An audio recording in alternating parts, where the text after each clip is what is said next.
کہتے ہیں جی کہ میں پاکستانی ہوں، وہاں جو مولوی ہیں وہ ہمیں کہتے ہیں کہ فاتحہ کے بغیر نماز نہیں ہوتی۔ اللہ کل حال وہ ٹھیک کہتے ہیں، ہم بھی کہتے ہیں کہ فاتحہ کے بغیر نماز نہیں ہوتی، کیونکہ حدیث ہے حضور پاک کی کہ لا صلاۃ الا بفاتحۃ الکتاب، نماز فاتحہ کے بغیر نہیں۔ اب کس کی نماز؟ یہ تو تم نے ہم سے پوچھا نہیں کبھی۔ مقتدی کی، امام کی، مفرد کی، باجماعت کی، کس کی؟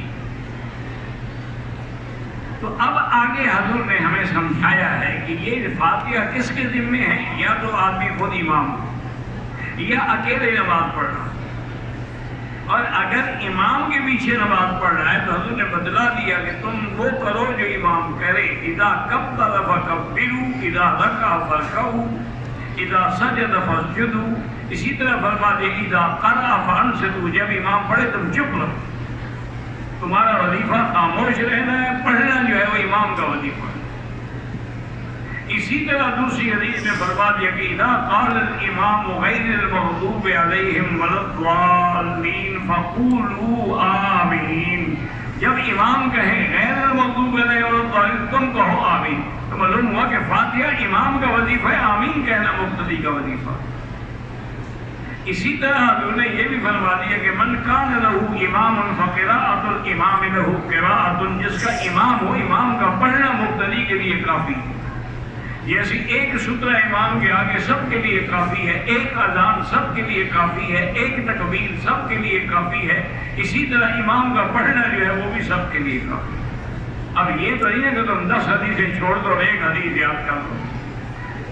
اللہ ہدایت دے، ہم اور کیا کر سکتے ہیں، دعا ہی کر سکتے ہیں۔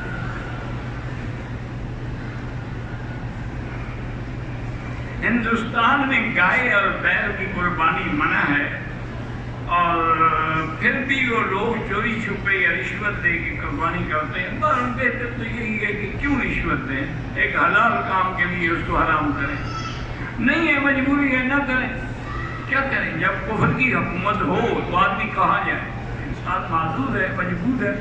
اور پھر اسلام نے بھی ہمیں حکم نہیں دیا کہ لازماً گائے کی قربانی کرو، بکرا ہے، بکری ہے، دمبا ہے، بھینس ہے، کچھ چیز اور جلد اونٹ ہے۔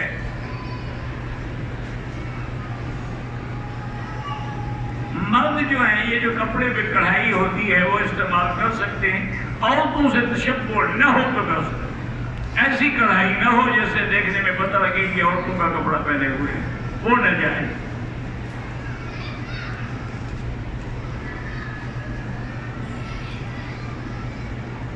ایک عورت آپ پہ کوڑا پھینکتی تھی، یہ صحیح روایت ہے، صحیح حدیث ہے۔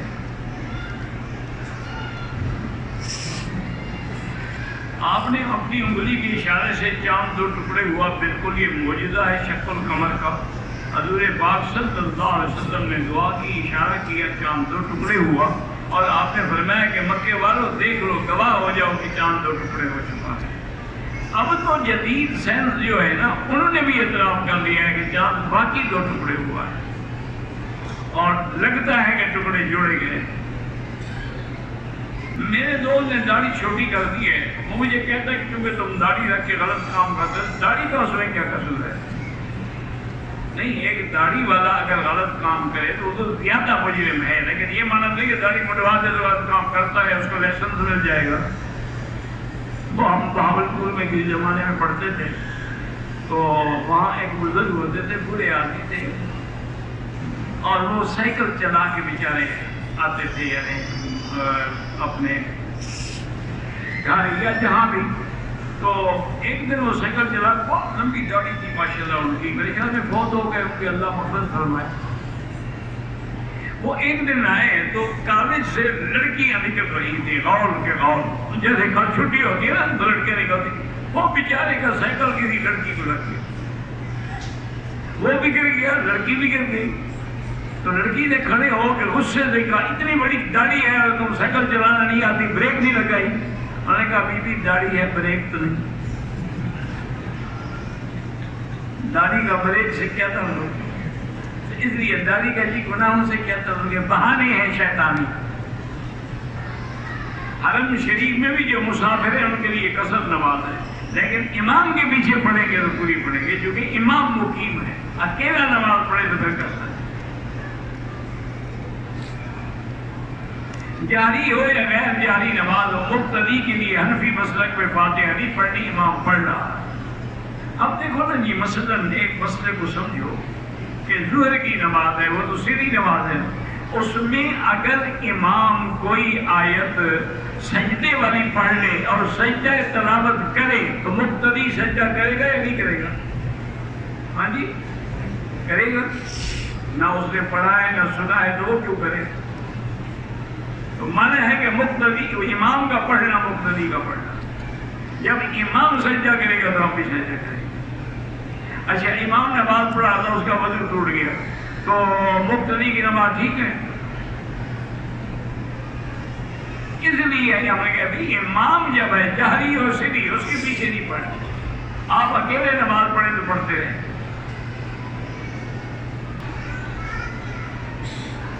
بزرگوں کی سالگرہ اور سمجھانا بالکل بدعت ہے۔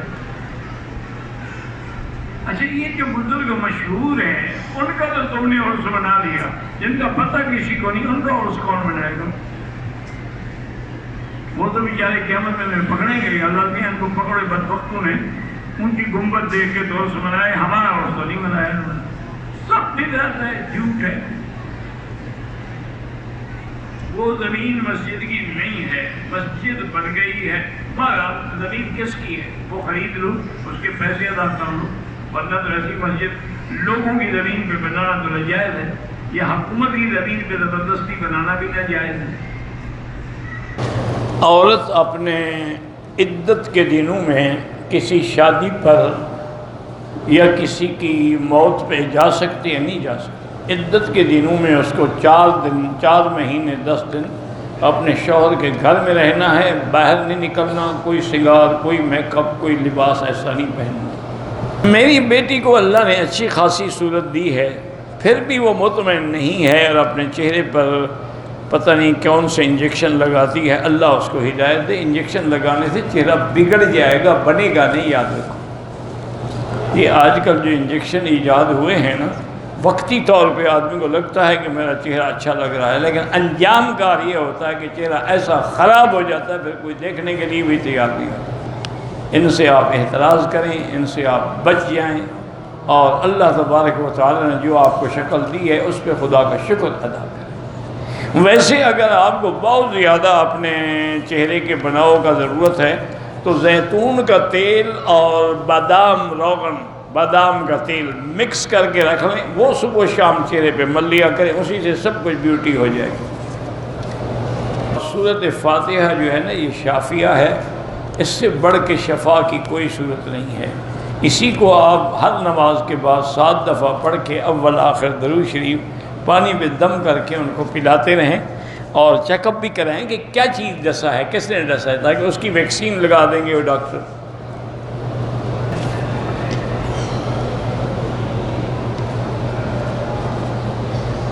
سنت کا روزہ، کون سا سنت کا روزہ؟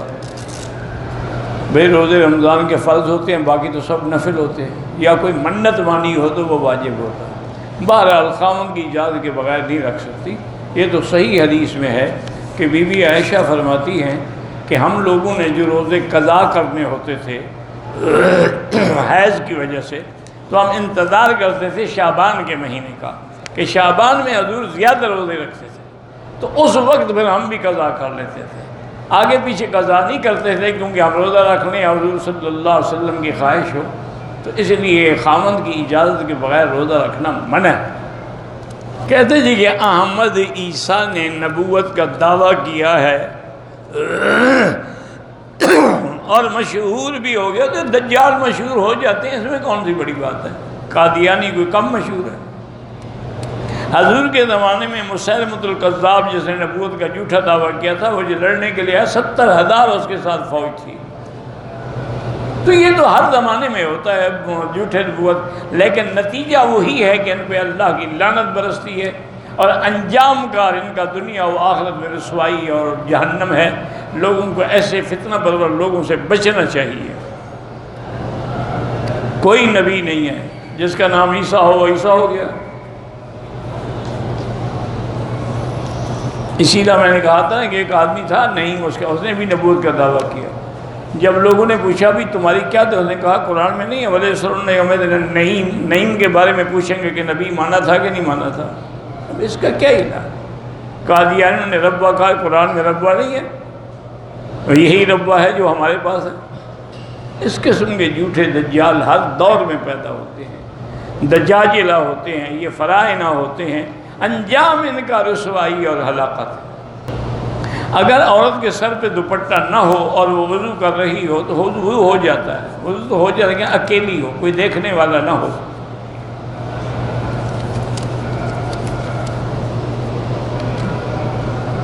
میرا بیٹا ہے، اس کا پڑھنے کو دل نہیں کرتا، اللہ تعالیٰ سے دعا کیا کرو، اور اصلح لی فی ذریتی انی تبت الیک و انی من المسلمین۔ اول آخر درویش شریف پڑھ کے یہ آیت ہر نماز کے بعد 7 دفعہ پڑھ کے دعا کیا کریں۔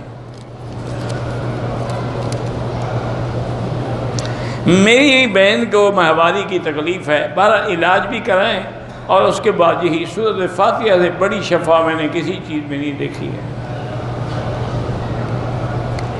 عورت کو پردے کا حکم ہے، اور عورت کو کیا پردہ تو قرآن کا حکم ہے، یدنین علیہن من جلابیبہن۔ کوئی دکاندار جھوٹ بول کے چیزیں مہنگی بیچے، بالکل حرام ہے۔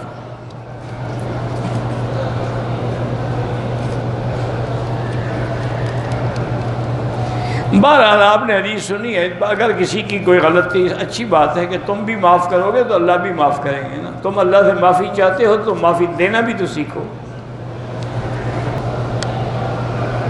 عورت یا لڑکی جہاز میں نوکری کر سکتی ہے، میرے خیال میں نہیں کرنی چاہیے، کیونکہ وہاں تو مردوں کی خدمت کرنی پڑتی ہے۔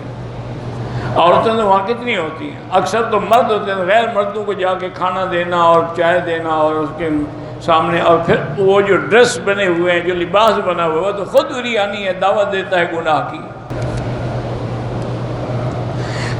جو لوگ مومن ہیں انشاءاللہ جب قبر میں جاتے ہیں تو ان کے لیے قبر کی طرف سے جنت کی دکھائی جاتی ہے ان کو، یہ آتا ہے حدیث مبارک میں۔ حیض کی حالت میں قرآنی دعا پڑھ سکتی ہیں آپ۔ جو لوگ فوت ہو گئے ان کے لیے حج کریں، عمرہ کریں، خیرات کریں، صدقہ جاریہ بنائیں، بالکل ان کو ثواب پہنچتا ہے۔ عورتوں کو قبرستان میں جانا منع ہے، حضور پاک نے منع فرمایا ہے۔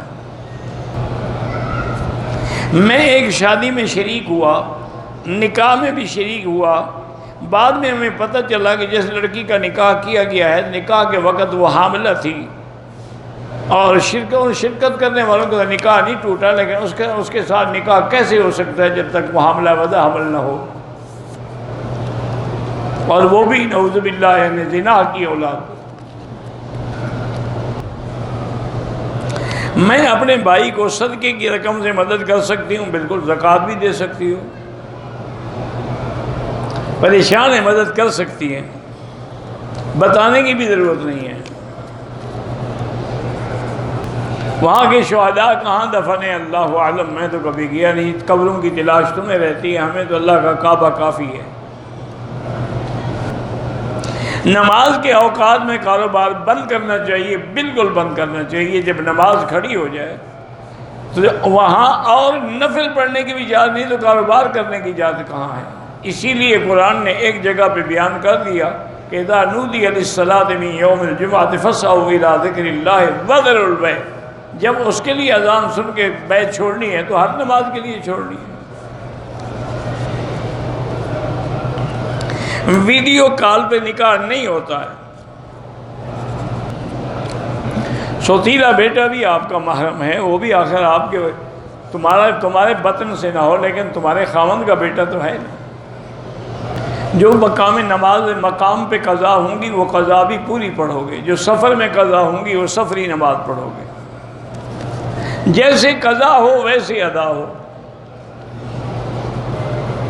اللہ سے عشق حقیقی کیا ہے کہ سب کچھ اپنا مٹا کے اللہ کے بن جاؤ۔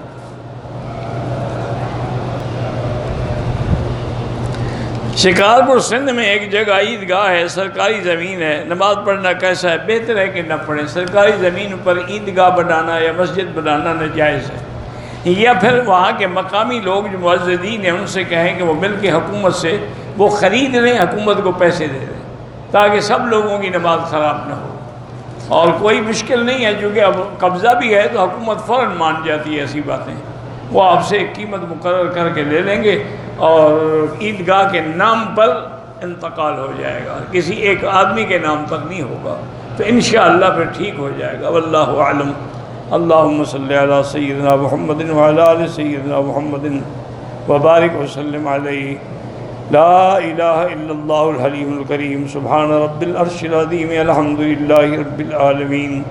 لا الہ الا اللہ العظیم الحلیم، لا الہ الا اللہ رب العرش العظیم، لا الہ الا اللہ رب السماوات رب الارض رب العرش الکریم۔ اسألک موجبات رحمتک وعزائم مغفرتک والسلامۃ عن کل اسم والغنیمۃ عن کل بر۔ اللہم لا تدع لنا ذنبا الا غفرتہ ولا ہما الا فرجتہ ولا عیبا الا سترتہ ولا کربا الا نفذتہ ولا ضالا الا ہدیتہ ولا فسادا الا اصلحتہ ولا مریضا الا شافیتہ ولا عدوا ظالما الا اخذلتہ ولا حاجۃ من حوائج الدنیا والآخرہ الا قضیتہا۔ یا اللہ بیماروں کو شفا عطا فرما، یا اللہ ہماری ظاہری باطنی روحانی جسمانی بیماریاں دور فرما، یا اللہ بے حیاؤں کو حیا عطا فرما، بے اولادوں کو اولاد صالح عطا فرما، جن کے گھروں میں بچیاں ہیں ان کے رشتے آسان فرما، بے روزگاروں کو روزگار عطا فرما، قرض داروں کے قرض عطا فرما۔ یا الہ العالمین پورے عالم میں جتنے دین کے ادارے ہیں، مساجد ہیں، مدارس ہیں، ان کی حفاظت فرما۔ یا اللہ پورے عالم میں جتنے دین کے علماء ہیں ان کی حفاظت فرما۔ یا ارحم الراحمین حرمین شریفین کو قیامت تک ہر فتنہ سے محفوظ فرما۔ یا اللہ مسلمان جو ہمارے کشمیر میں ہیں، فلسطین میں ہیں، ہند میں ہیں، عرب میں ہیں، عجم میں ہیں، افغان میں ہیں، ان کی جان مال آبرو عزت کی حفاظت فرما۔ یا اللہ پاکستان کی حفاظت فرما۔ یا اللہ پاکستان کو ہنود اور یہود اور قادیانیوں کے فتنے سے نجات عطا فرما۔ ربنا تقبل منا انک انت السمیع العلیم وتب علینا انک انت التواب الرحیم۔ وصلی اللہ تعالی علی خیر خلقہ سیدنا محمد وعلی آلہ واصحابہ اجمعین۔ اللہم صلی علی سیدنا محمد وعلی آل سیدنا محمد وبارک وسلم۔